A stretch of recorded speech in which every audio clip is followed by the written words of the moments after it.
Playtime. Tearing through the house, hiding inside a paper bag left on the floor, or pouncing. It may seem like it's all just for fun, but playtime has a purpose. Cats use it to practice the moves they need to find, stalk, and catch prey.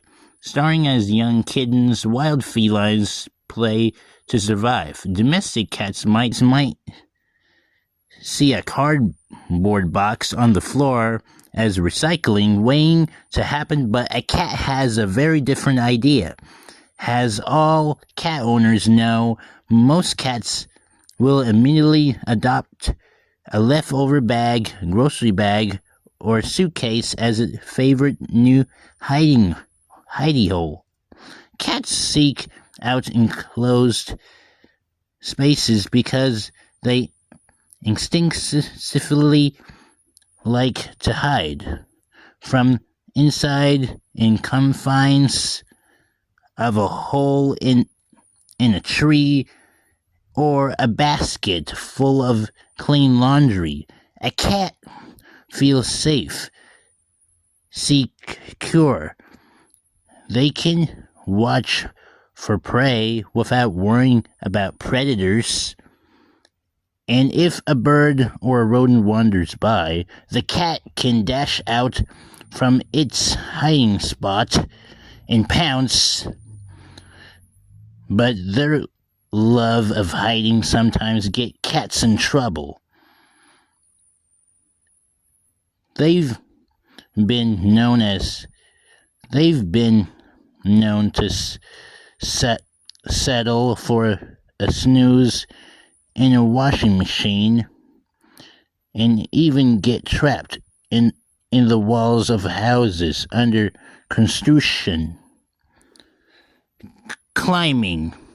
If you can't find your cat, chances are you just need to look up whether they're napping or just relaxing. Cats like to do it from an elevated location. That might be the top of a refrigerator or the highest shelf in a closet. You might never be able to figure out how she gets up there, but you know your kitty loves to have a good view. Cats like to climb because it gives them a high vantage point from which to spot their prey, animals like mice and birds. But cats are prey themselves to bigger animals like hawks, owls, and coyotes. Staying up high also helps cats spot and stay safe from these hunters.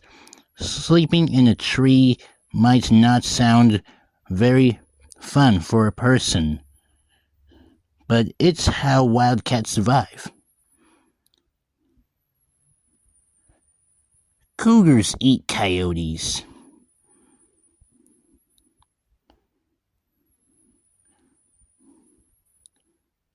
But I want my cat to be safe.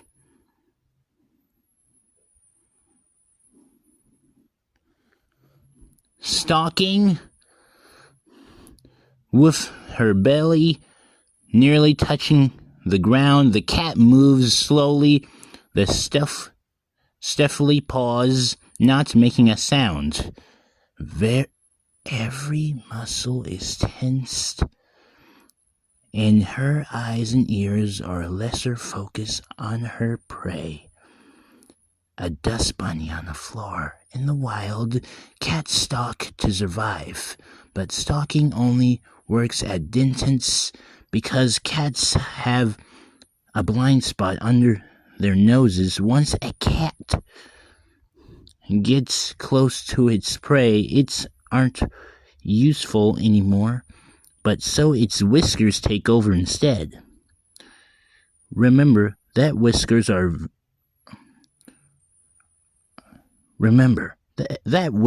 are powerful sensory tool that detect changes in air currents.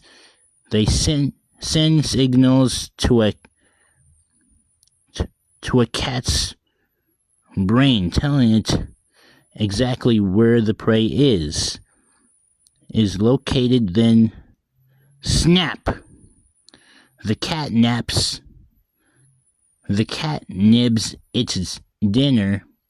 The cat nibs its dinner. Scientists have timed this event from the movement of a cat's whiskers touched a mouse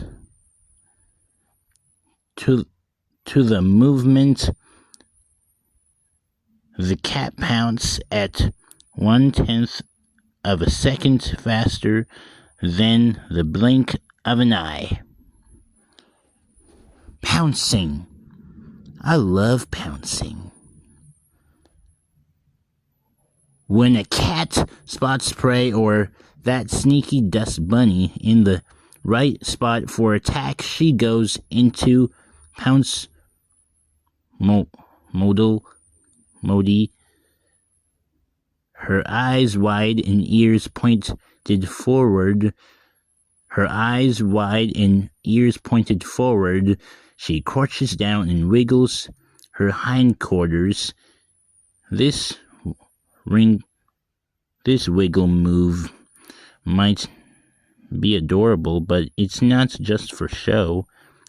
It's actually processing her paws into the ground to help her balance her body for the perfect pounce. Cats have to aim their pounces perfectly, because if they miss, they can't just take for a second pounce. They're hardwired to start hunting sequence all over again, spying, stalking, and then finally pouncing. Chasing. I love chasing everyone, but I don't chase anyone anymore. I'm friendly. Your cat might stalk a piece of stray dryer lint, pounce on it, and hold it between her front paws, kicking it with her back legs. She's practicing the same behavior that she would use to catch and kill prey in the wild. Cats are happiest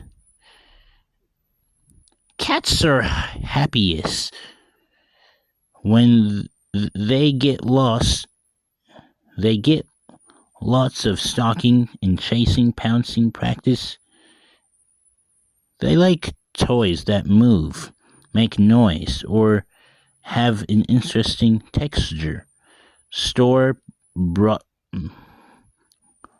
toys to like play ones and battery-operated toys are good choices. But your kitty will like something you can make at home, like a paper ball or piece of string tied to a roller just as much.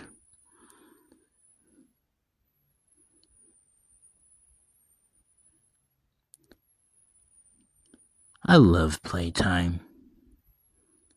Especially my favorite part is pouncing. That's why cats practice their hunting skills to survive.